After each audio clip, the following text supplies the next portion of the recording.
Listen, just one more thing. Hello there. Welcome to my review of episode 6 of season 4 of Columbo, A Deadly State of Mind. First broadcast on the 27th of April 1975 on NBC. It was written by Peter S. Fisher and directed by Harvey Hart. The episode begins with a shot of a medical drip and the voice of a woman speaking apparent gibberish. He was my dog. My dog. The woman is Nadia Donner, played by Leslie Ann Warren. Warren was born on the 16th of August 1946 in New York. She trained as a ballet dancer and was also a talented singer, and joined the Actors Studio at age 17. She quickly gained roles on Broadway and in television, where she would appear in one-off or limited appearance roles in Dr. Kildare, The Mod Squad, Mission Impossible, and this episode of Columbo. In film, she can be seen in Victor Victoria, Clue, The Limey, and more recently in television on Desperate Housewives and Daredevil. In a career with over 100 credits. She continues to act in film, theatre and on television. She is 75. She's interrupted with a question from the voice of a man who is slowly revealed to be her therapist, Dr. Mark Collier, played by George Hamilton. Hamilton was born on the 12th of August 1939 in Tennessee. His father, George Spike Hamilton, was a well-regarded band leader. He began his acting career in TV with small roles in the ubiquitous Western shows of the 50s. His first film role was the lead in Crime and Punishment USA in 1959. This led to him being cast in Vincent Minnelli's Home from the Hill, and then signing for MGM under contract.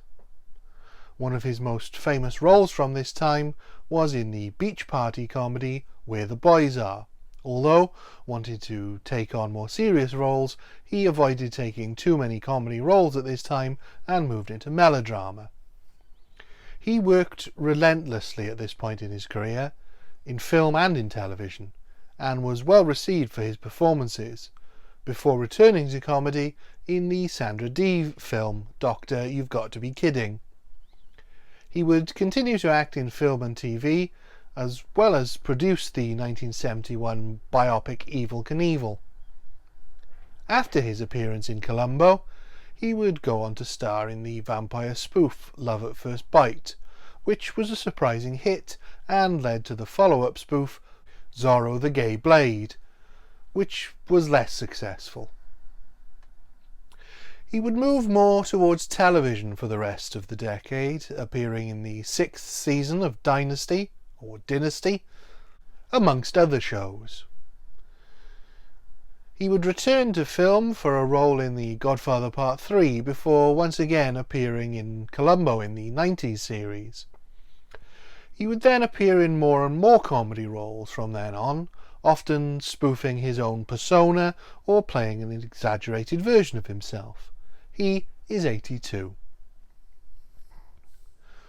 The gibberish begins to make more sense as Nadia reveals more about herself. Her therapist has her under hypnosis, which he brings her out of and then kisses her. I'm pretty sure he's not supposed to be doing that, but at least he brought her out of the hypnosis first.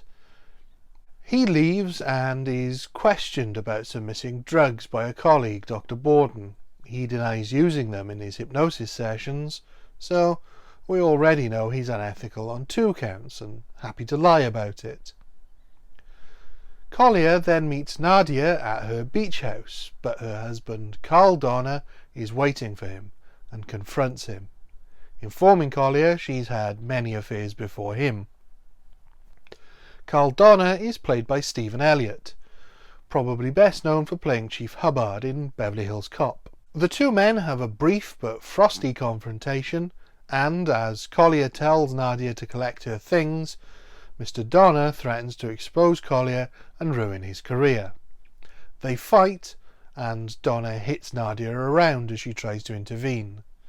It's tough to know who to root for in this fight. Both are pretty despicable to Nadia. In the struggle, Collier grabs a poker and whacks Donna with it, killing him instantly. After Collier pulls himself together, he has a cigarette to calm his nerves and comes up with a scenario where Nadia will tell the police that two men forced their way in and killed Carl. He leaves to give himself an alibi, and as he tears out of the drive, he nearly runs over a man in sunglasses walking his dog.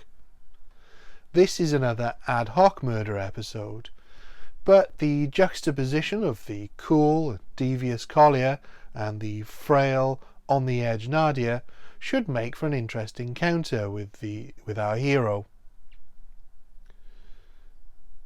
Collier goes to his lab and puts the moves on Dr. Borden in order to confirm his alibi.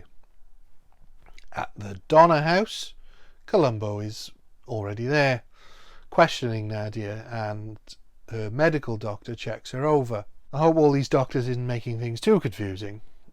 She gives Columbo the story she and Collier agreed on. Then he gives his notes to Sergeant Kramer to distribute to try and locate these fictitious attackers. He then sits alone and runs through the scenario in his head, commenting that it's possible. He then finds something in the carpet. The doctor comes in and informs Columbo Nadia's therapist is on the way. Columbo then notices the sound of a police car coming down the driveway, and is puzzled as to how neither of the Donners saw the car headlights as it approached or heard the car. Outside, he notices tyre tracks left by Collier's car, which he recognises as European car tyre, like his own. Collier arrives with Dr. Borden. Columbo lets him know what's happened, and in typical Columbo fashion, borrows a match. Let's go. Doctor, may I borrow a match? Oh, sure. Let's go. The next day, Collier is convincing Nadia to keep up with her story at her apartment, and Columbo arrives. Columbo questions her further, and borrows Collier's lighter this time. Excuse me, sir. May I borrow your lighter? Oh, certainly. He continues to question Nadia. Some things aren't quite adding up about her story. She gets a few discreet prompts from Collier, which I'm sure Columbo spots. As soon as Columbo leaves, Nadia crumbles and wants to confess, but Collier reassures her. At his lab, Collier and Dr. Borden are meeting with the publisher of his latest book, and he spots Columbo in the car park. Columbo searches the Institute for him, but Dr. Borden says Columbo's just missed him. He asks what they do, and Borden explains that they are observing and studying human behaviour. Collier returns and greets Columbo and asks why Columbo was looking at his car. Columbo explains about the tyre marks he found at the Donner's house. Collier thinks he's on to Columbo, and it appears Columbo is aware of this, as he takes Collier into his confidence and tells him parts of Nadia's story don't add up. This is a classic technique we've seen him use before, where he informs his chief suspect of what he thinks happened, but pretends he doesn't consider them a suspect. Collier suggests Columbo submit her to a lie detector test, which will remove any doubt on his part, so he can look for the men who really did it. Collier then tells Nadia he can hypnotise her into believing her own story, and that way she'll pass the lie detector test, and she agrees to it. Fearing that she will give him away, he actually hypnotises her into thinking she's going to dive into the apartment pool from 5 stories up. You will suddenly become very hot. You will have an overwhelming desire to go swimming. Do you remember when you were a little girl how you enjoyed diving into the pool from the highest diving board? When he calls and gives her a trigger phrase. Collier then hosts a party at his home, to which Columbo shows up with some questions. While Collier gets the lieutenant a drink, he mingles with the guests, and in a move that I'm pretty certain is against protocol, he reveals details of the case. He tells them he knows there was another person there, a smoker, that couldn't have been the intruders because they were wearing stockings over their faces. The item he found in the carpet was the flint from a cigarette lighter. As the conversation continues, Collier makes his lethal phone call to Nadia, and she obligingly kills herself while Collier has Columbo as a witness to his alibi. At her apartment complex, Columbo arrives and investigates the scene and finds some things out of place. She had stripped completely naked and had folded her clothes, tucked her valuables into her shoes, and her phone was off the hook. A uniformed cop finds the evidence Collier planted that she had actually killed her husband, but Columbo is not convinced by the way the scene looks staged. Columbo then goes to see Dr. Borden and asks her if someone can be hypnotized into killing themselves.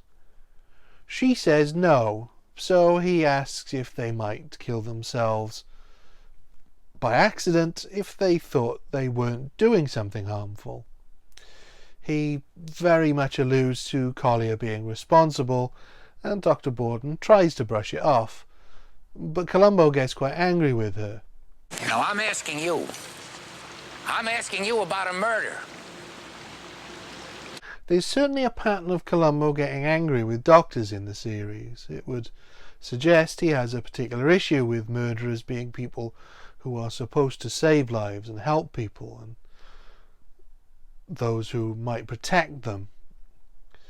He goes to see Collier and almost flat out accuses him. Collier knows he has no proof, but Kramer arrives and tells Columbo that they have a witness. But there's a problem. The man walking his dog that Collier nearly ran over is blind. The next day, Columbo calls Collier to the Donner's beach house. He accuses Collier of Nadia's murder and presents the scenario, but it's all circumstantial. Columbo agrees he can't prove Nadia's murder, but he does have an eyewitness for Mr. Donner's murder. The blind witness is shown in, and Columbo asks him to identify the man who nearly ran him over, and he identifies Collier. Of course, Collier says the ruse won't work. He knows the witness is blind, and Columbo asks how he can possibly know he's blind unless he saw a blind man when he left the Donners after killing Carl. Collier claims he can tell due to years of medical training, and if he can see, then perhaps he can read a few sentences from a magazine Collier hands him. Just start anywhere, would you please? Always pack a bulky sweater and some heavy underwear. He insists the man is blind, but Columbo calls in the real blind man. The other man is his perfectly sighted brother, and the only way he could have assumed that the man was blind was if he saw a blind man when he left the Donners. This is another excellent 75-minute episode. Probably the best of the ad hoc murders so far, because it really feels like it was only a matter of time before Collier murdered someone to get what he wants, and he takes to it so easily after the first one.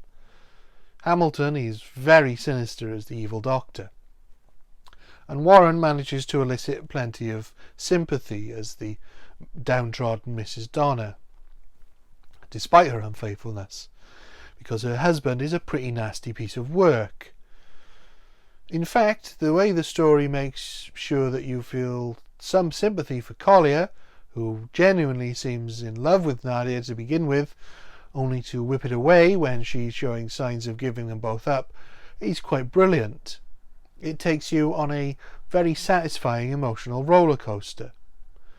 The way hypnotism is dealt with is believable, and the supporting cast all really help to further the plot.